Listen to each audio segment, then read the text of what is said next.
It's Rick without the K. James presents In My Opinion Podcast. Don't forget to hit the subscribe button, as well as the notification bell. Thank you for watching. Spit the question, because I know you were the one that sent this question. What bothers you about the booking behaviors of other comics? Of other comics, right? About the booking behaviors of other comics. Namely, in those, because some, as we just stated, you don't always need the club and shit like that. You can still get yours, right? Yeah. And there are some rooms around the Bay Area that are fantastic rooms. Fantastic crowd, fantastic placement. It's almost like you set it up, motherfucker. It don't matter who the fuck do it there. It's just such a good spot. It's going to get comedy. The thing is, sometimes it feels like for those particular shows, which would be great practice for anybody, instead of putting up varsity, they put the JV up consistently. Right. Case in point, a lot of motherfuckers from San Francisco come to the East Bay, Oakland and whatnot. They find venues because they're savvy. You can't knock them for that. They're business savvy. They know how to go about building a rapport with an owner and setting up a deal, yada, yada, yada. But they'll come to Oakland and nobody from fucking Oakland is on the show. Right. Ever. It's all San Francisco. It's all JVX. Not saying everybody in San Francisco is JV, Damn. but it's a lot of favors for friends. And if you're throwing a show, the goal is to put together a good show. That's not to say you don't throw favors, but you gotta piece the shit together. You got to put together a game plan. Let me go back a little bit, just because all the 6 people that are going to watch this aren't going to understand what we're talking about. I'll be watching this shit. And I want to. I'll be watching this shit too. So that makes 2 of us. Okay, but for the viewer like Rowan sitting over there, right, off camera, for the people that really don't go to the shows or understand the dynamic, what he is trying to say is the people booking the show, which might be another comic. So sometimes a venue will let another comic go in and they think they can, basically that comic does the work of the club. So that comic books the people, ensures that there's going to be so many number of audience members there. So basically they're the booker for that night. And what happens is these comics come in and I've been one of them. So I'm pretty sure there's comics watching this like, motherfucker, that was you back 5 years ago, right? Because I ran a room, I ran a monthly, but I felt like watching like Fat Tuesdays. We had this discussion and it's been running through my mind since you said it, is I try to open it up for almost anybody. You know what I mean? And maybe, I would only give this comic 5 minutes, or I gave this comic 10 minutes, but I thought if you was funny, I knew where I would come to an open mic and watch another person. And yes, it's me being subjective on their comedy, but knowing like, hey man, they might not be funny for 10 minutes, but they were funny for 5. So let me showcase their skills in front of the club. You know what I mean? And I felt like I've always been that person.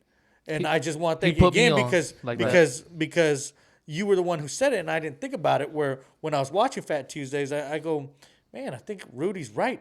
He's on to something, because I'm always the one to fucking give kudos to somebody else. Yeah. Like, because I see talent for what it is.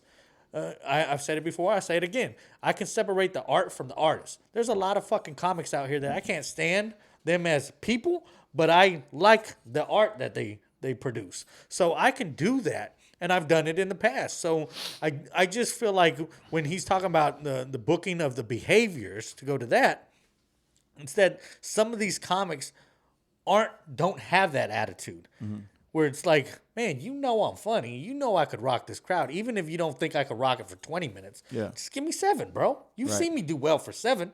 But instead, it's that bitch-assness in that person and I feel like a lot of comics do that. We're like, nah, bro, I want to shine on my own type shit. Yeah. And it's like, no, man, we're all in the same fucking community.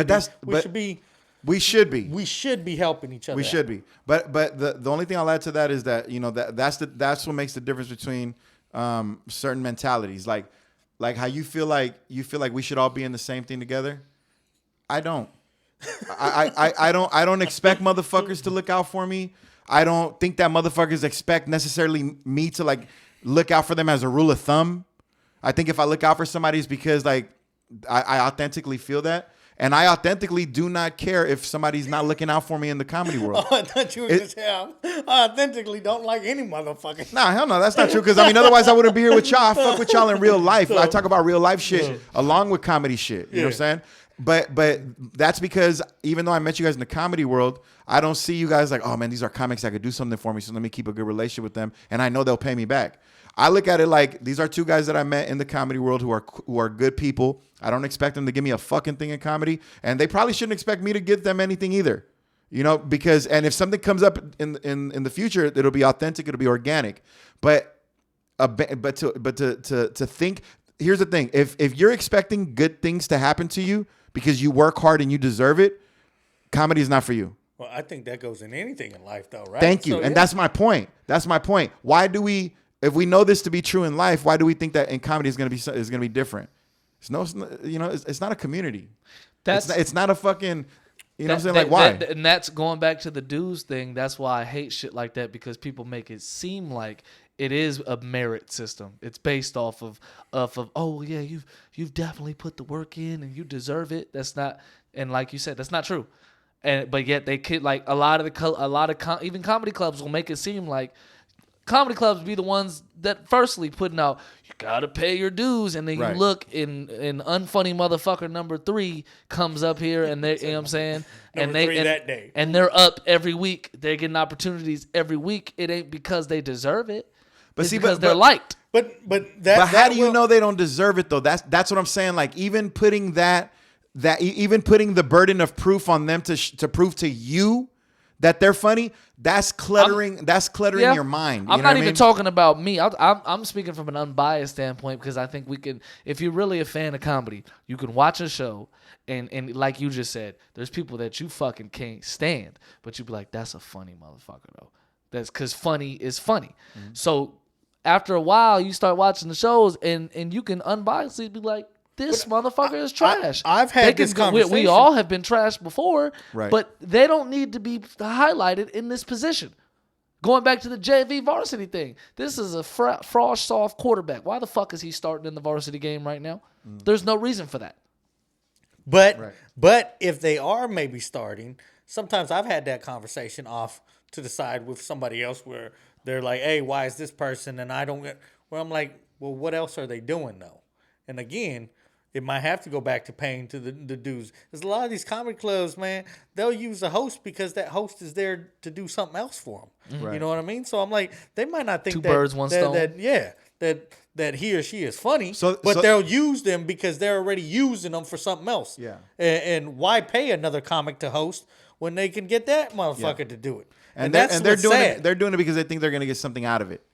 That the comic thinks they're and that's the business arrangement that they've made.